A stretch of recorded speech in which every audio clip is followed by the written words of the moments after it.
I'm observing with the APM 20mm 100-degree eyepiece. The Andromeda galaxy is visible, is near the zenith.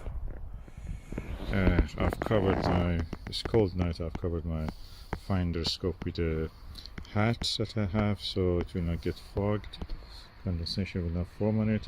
What I'm observing is the two dark lanes in the Andromeda galaxy, and to the left of it in this reflector telescope is a Dobsonian 300p Flextube Skywatcher.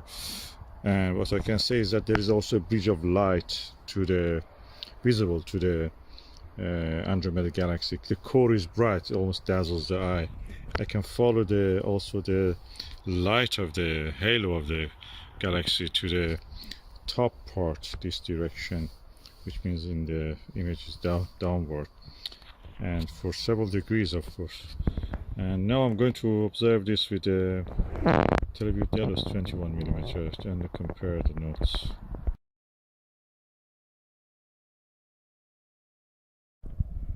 Okay, I'm now using the Televue Ethos 21mm eyepiece. I mentioned Delos probably, but that was wrong. It's Ethos.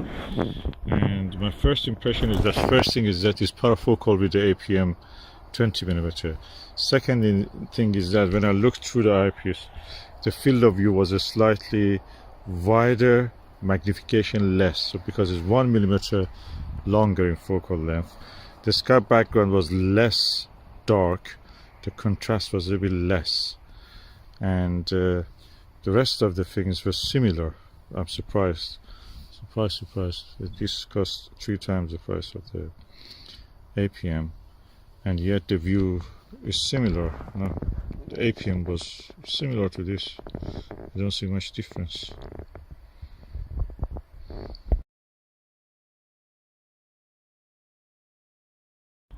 I can see same details, 2 dark lanes which mark the spiral arms of the galaxy.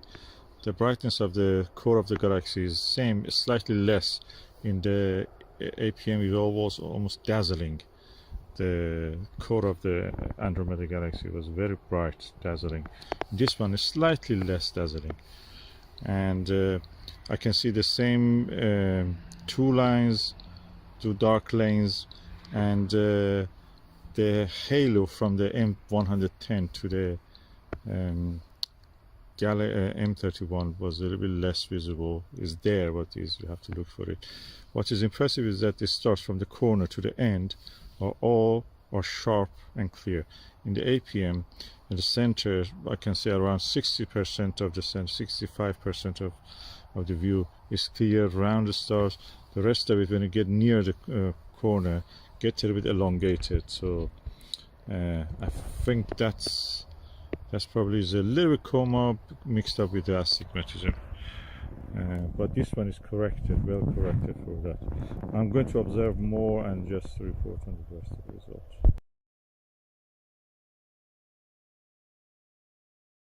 Okay, I've quickly changed to the APM 20mm, and I can see now a lot of details in the M32 galaxy. It's funny, you can see details in that. Brighter core, some lanes I can see, and the halo around the M32. What is interesting is that I must correct myself about the kind of aberration I see. 65% of the field of view is in focus, and the corner slightly stars when they are near the corner. They don't have the coma or astigmatism. They're a little bit out of focus. So what I should call it? I don't know, field curvature probably. It's a little bit, slightly, not much, out of focus. The view in this one I prefer, although the view in this one is more immersive than the Ethos 21, although it is 3 times cheaper. Let me just go remove the eye guard from the Ethos, which I added, and actually practically that made it a little bit less field of view on that. So I'll remove the eye guard and then come and see it with this one. Okay, now I have removed the eye guard and put the rubber eye cup back. The view is more immersive as much as the APM 20mm. the magnification is slightly less. You can notice that it's a little bit less magnified, and the contrast, that means, also is a bit less. Now I can say that the same effect as I see on that, of course less in this one. The stars are a little bit tighter, but from up to 70% of the field of view sharp. Then when you reach 70, up to the edge is a little bit less. Then near the edge, 5% near the edge, it just image gets mushy. The stars get a little bit, out of focus. So this slightly the image quality in that sense better, being everything in focus for most of the field of view, slightly better than the APM 20mm, and but because of the higher magnification in the APM, the contrast is better, the visibility, the clear clarity of the view is, that's what I prefer in that one. This is also good. It's tight, everything is round, the stars are round, pinpoint, very good, and yeah. I'm surprised the bridge of light I mentioned cannot be seen in any photograph. I can see it visually. Okay, again, I quickly change to the APM 20mm. I can say that the Ethos 21mm, I prefer the focal length of this one. 20mm means more contrast, but the 21mm Ethos has a neater and better image quality, I can say. The stars are tighter and cleaner. This one doesn't correct slightly coma which may exist in this telescope. I've not collimated it right away, but it was well collimated last night when I used it. And now with the Ethos, I can see that this really image is better, more comfortable. This one is more comfortable, I should say. Ethos is a little bit less comfortable because you know that if you get damaged or anything, you're just feeling guilty and worried. But it's more, it's more friendly, this one, in a way, price friendly, pocket friendly, you can call it. If I want to go for a field trip and just somewhere in the field to observe, I will take this one, not the Ethos. If I lose that Ethos or break or something, that's a lot of money. This one is less money. But the comfort in this is better. The image in the Ethos is tighter, stars are tighter, and the image quality is neater and nicer. So let me go for a Maxvision 24mm 82 degrees eyepiece just to compare. They have similar, almost close image scale. Okay, this is the Maxvision 82 degrees 24mm eyepiece. Is equal to the Export Scientific 24mm 82, and also meet UWA, I think 5000 or 4000, with the same focal length and the field of view. They're equal anyway, they look even similar. Export Scientific has a little bit different design on this outer part of the eyepiece. The rest of it is exactly the same. The image quality of this and the field of view and the neatness and tightness of the shape of the stars is very close to the Ethos. I must say this is really good, and you can see that, like the APM, the core of the Andromeda galaxy is very bright and dazzling. You can see the rest of the details, but the core is very bright. Wow, on this one, what I can confirm is that now I can see a star cloud, one of the biggest star clouds of the Andromeda galaxy, one of the arms of it, is to the side that M32 is located, but the opposite side of the in the lower part. If that M32 is there, that star cloud is there, and the core of the galaxy is there. And then if you go down here, that will be M110. So really impressive, and the dark lanes will be here. Really impressive. I can see so much details with this. These are more visible, easier visible in this one. Let me just see if I can see that same detail in the Ethos 21. I'm back again in the Ethos 21mm. Wow, I can see not only that star cluster, another a star cluster, I should say, a star cloud. Another star cloud also I can see, and I can see some spiral pattern in this side, not this side, that are two dark lanes. On this side also I can see some dark, very finer dark lanes which define the star clouds and the halo, kind of a spiral shape. I don't know, I'm imagining things. I'm seeing a lot more.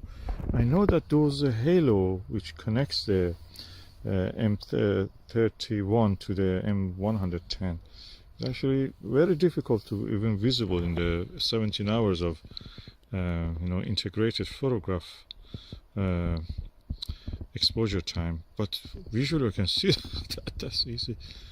Yeah, wow, this is the closest thing to that to that Expo Scientific. Let me use the Nagler Take 5 31mm. Just see how it is.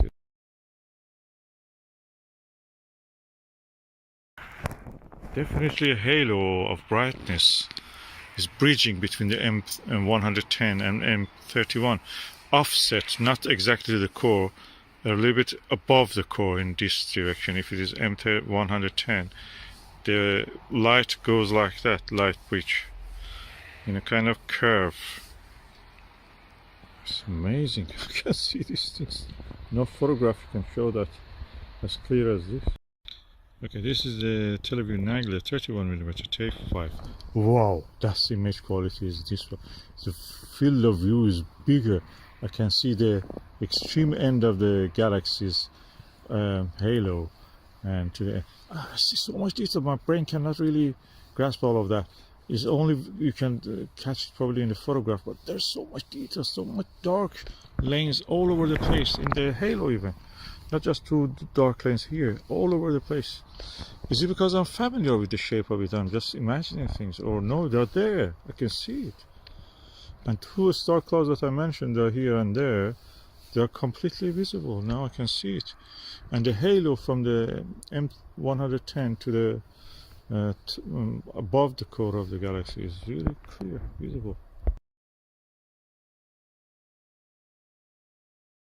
Wow. Wow, M31 is huge, very elongated. I never saw it like that. Thanks to my good sky, actually, I can see all of that.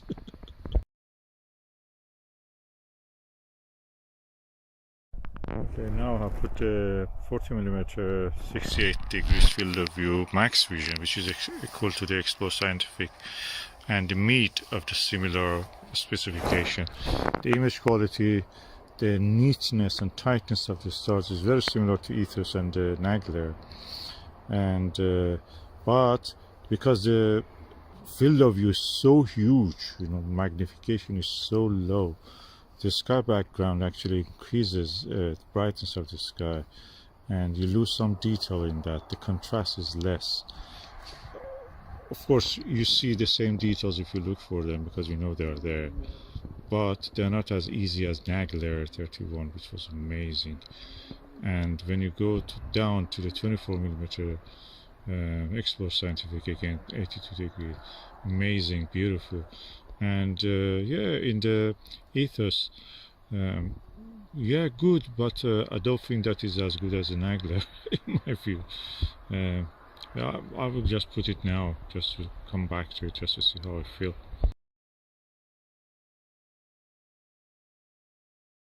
Okay, now back in the Ethos 21, I can say that on this target, which is M31, I prefer the Nagler 31 Take 5 and also Maxvision Mid Expo Scientific 24mm 82 degrees. They're more, they have less magnification than this. I cannot get the whole galaxy or the parts that are visible there. They're there. You have to just move the telescope to see them. And yeah, I prefer those ones for this target, which is a very big target anyway. It's a very expansive and large target in the sky. Angular diameter of it is really huge. Let's just go for another target. Now I'm using again the same eyepiece, Televue Ethos 21mm, looking at the double cluster He and Kappa Perseus, or He and H Perseus, yeah. And that's a double cluster. One of the double cluster parts has a series of stars which look a little bit slightly like an octopus, or you can say like the Egyptian symbol, like a tie. And I can see a lot of stars in that asterism. The rest of peripheral view, I'm not a fan of it. The stars a little bit look elongated and they don't look very tight as they should be. When you look at them, they're alright, but when you look at the center, the rest of the view is not as clear as it should be. It may be something from my eye, but that's my eye is a human eye. I suppose many people also have the same issues with their eyes. Our eyes is a little ball of camera obscura with a lens in front of it. And so let me just change it to Nagler and Maxvision 24mm just to see how it is. Okay, this is the Maxvision 2482 degrees equal to Explore Scientific and Meet eyepieces of the same focal length and field of view. The same problem with the peripheral elongation of this. So this is a very challenging target, this double cluster. But I can say that the numbers of the stars and the tightness and the focus of them in the Ethos was better than this. I'm going now to change it to the Nagler 31. Wow, none of the problems that I mentioned with the Ethos and the Ethos 21 and the Maxvision 2482 doesn't exist in this.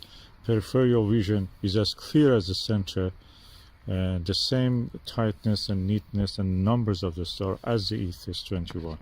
So this is thumbs up for this Televue Nagler 31. Is a good eyepiece.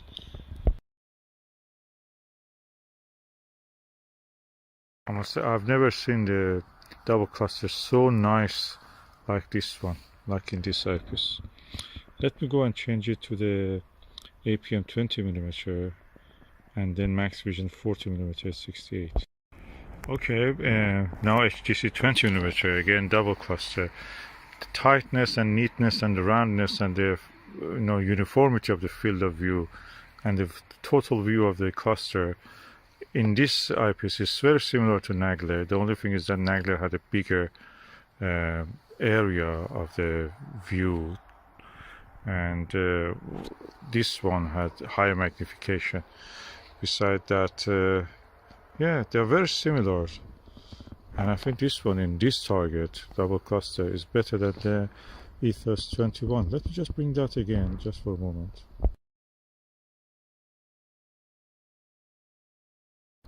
Okay, I'm now in the Ethos 21mm just to prove that, and I'm looking at the double cluster.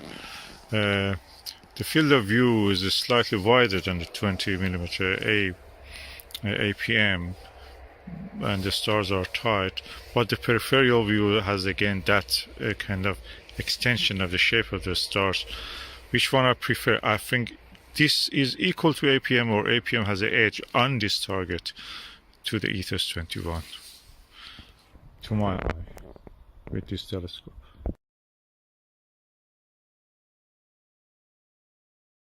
Okay, now I'm looking with the Maxvision 24mm 68 degrees equal to the mid of the same and Explore Scientific of the same specification. I can say that the view is only second to the, on this target, which is double cluster, second to the Nagler 31, which is 31mm type 5. This is a big target, of course, a very extended target, and visibility of it is best to in the lowest magnifications. So if I want on this target categorize, Televue Nagler 31mm type 5 comes first, second comes Maxvision 40mm 68 degrees, third comes the APM APM 20. I was thinking that should I say the Maxvision 24mm. Anyway, Maxvision 2mm also a little bit better or similar to the Ethos 21, which comes the last in this target. I'm surprised by that. Mama said that Nagler 31 is a good eyepiece. It's probably the best eyepiece in this range to tap in this field of view and magnification, and on these targets, extended targets, big targets.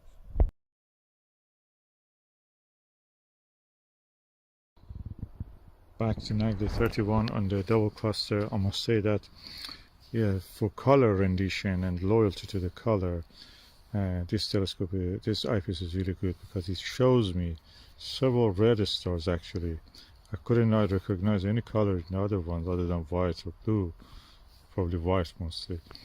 And in this one I can see some redness in some of the stars in this cluster, so that's really good. This is one of the best eyepieces. Let me go on the plates. Again, Nagler 31mm, and I can see that the plate is very good. Not as good as the times I used the normal achromat refractor, and but it's good. It's good. I can see a lot of mobility around the stars also in this cluster. Okay, Ethos 21 on the plates. You can see the image quality on this one very similar to Nagler 31. Probably the stars are a bit tighter and better and closer to the being round, but the field of view for the cluster, which is really huge, is smaller, so you don't see the whole cluster, whereby with the 31 Nagler you could easily see. So in this one, this Ethos is better.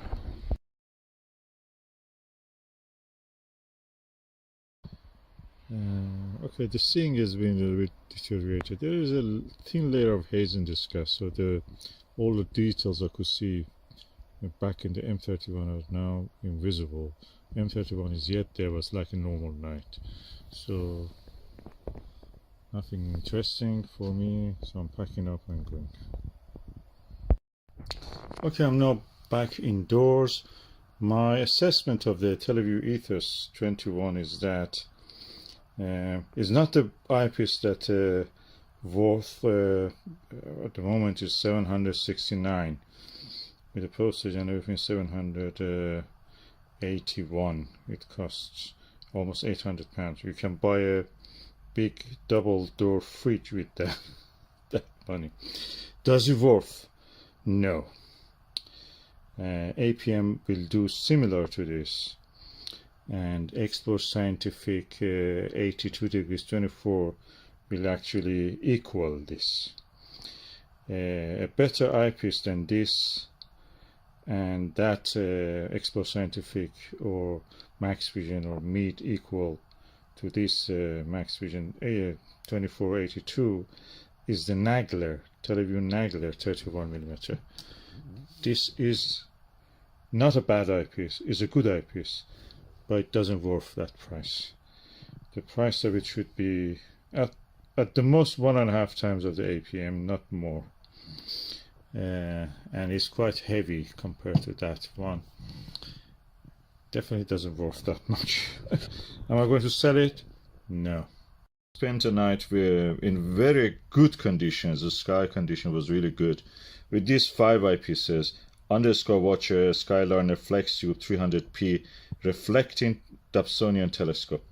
And I found that on those 3 targets that I observed, Plates, Andromeda Galaxy, and the double cluster in Perseus, Televue Nagler Tape 5 was the best.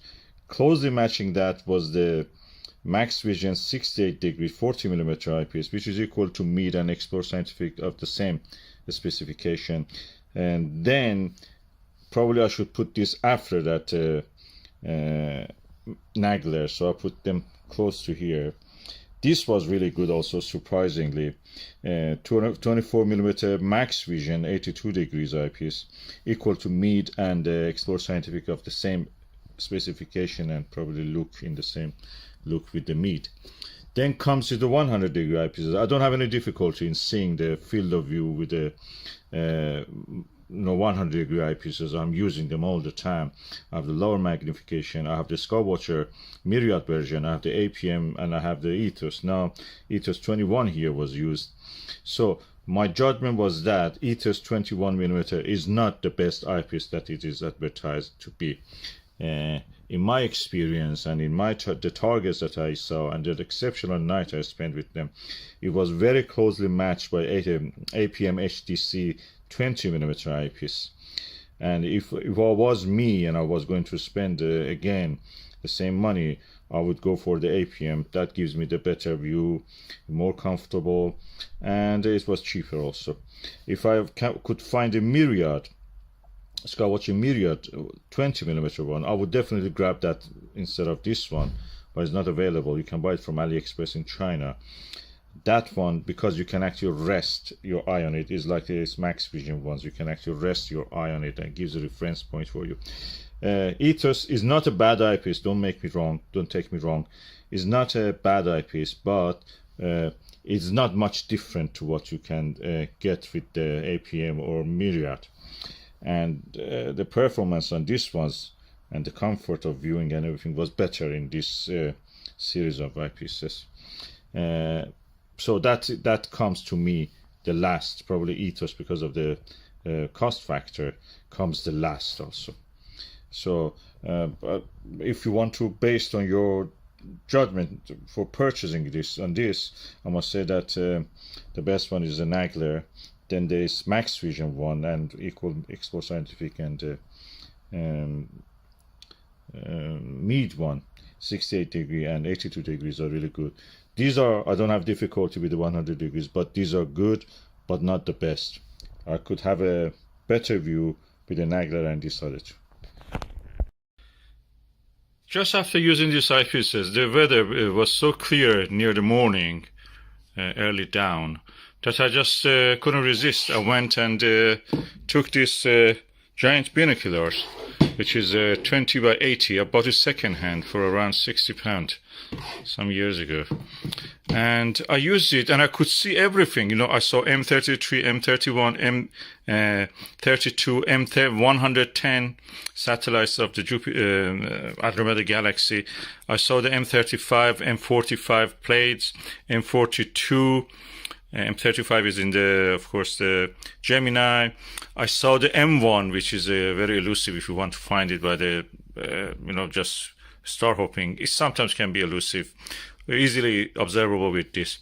Then I realized why I'm bothering myself with all those eyepieces and telescopes. It's like blinding myself. This was an eye opener. That's why practically I could use it easily.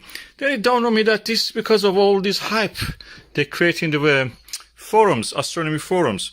And it dawned on me, I used these astronomy forums for a few months. Then it gradually dawned on me, these people are there for a reason. And that reason is to actually, sell these eyepieces.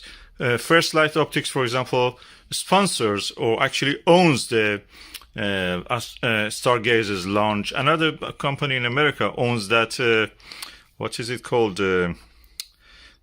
Cloudy Nights.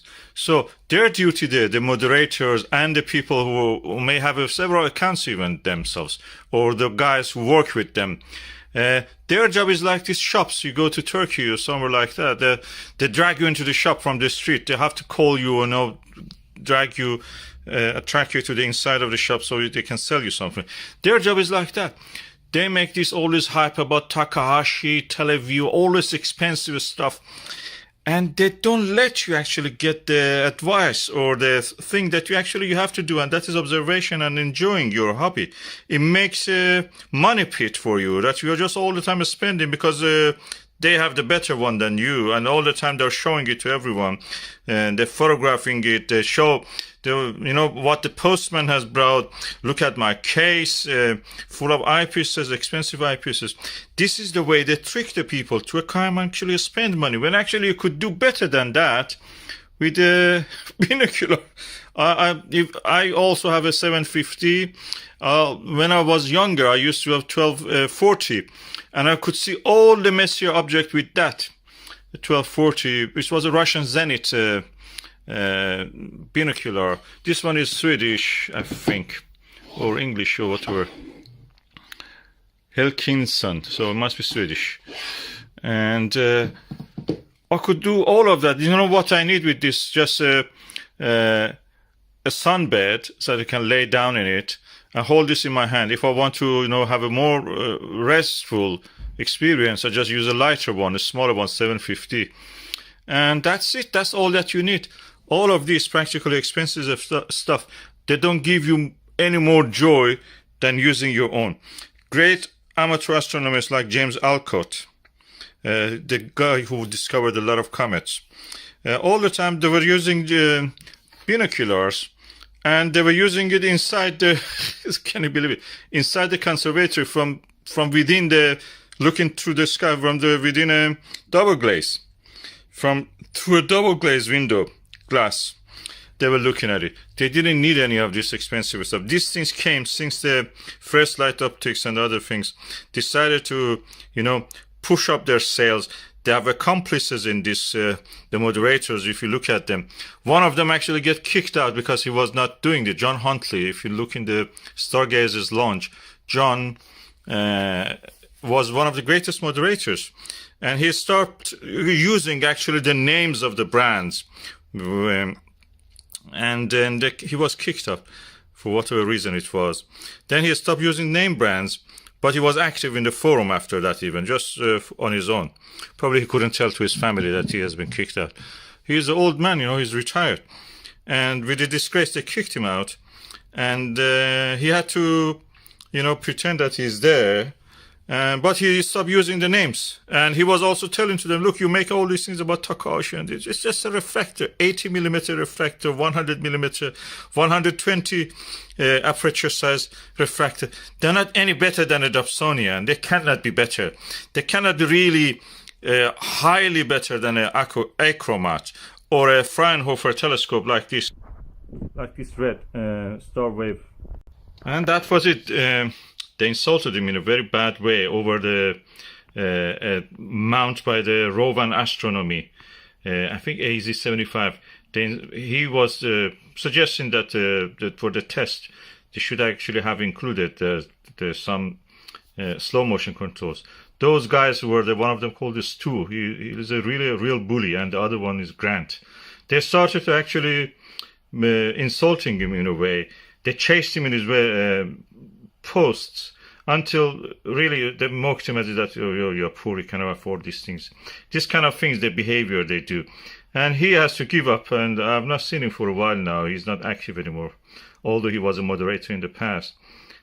This is very nasty, don't fall into the trap of spending money. A binocular serves you better. This is my advice to you. By the way, the John, his real name is John Huntley. In the Cloudy Nights American Forum, he comes with his real name, John Huntley. But in the Stargazer's launch, he was a moderator under the name John. And he has reviews of the many eyepieces, including, for example, Skywatcher Myriad, the Skywatcher SWA. Look for this, you will see that he has compared the Myriad 20mm with the 21mm Ethos, and practically thought they're not much different. I wish I would listen to his advice. And that's what everybody else also says. Practically APM is equal to APM 20mm is equal to the Skywatcher Myriad in the mechanical build or anything. This is the same as the Ethos practically. Just Ethos wants to be, snobbish. They make it 21, so standing out. Like 30, everybody makes 30mm now, 82-degree eyepieces. Al Nagler decided to make it 31, so standing out. These are all marketing tricks. John, he's not there anymore, as far as I know. Yeah, get one of these, and you will not need all those eyepieces, because the eyepiece is just one part of the thing. And in here you have this eyepiece, and this gives you gave me actually the biggest field of view I could see. M33 was shining, dazzling. With the telescope, even with the Nagler, it's just nothing more than a little bit fuzz. But with this, you could actually see it. And M31, M32, and M110, all this that area was full of this, deep sky objects. Unless you want to do some, planetary thing that you just can do it with any achromat. You can do it even cheaper with the Dobsonian. 5 second hand.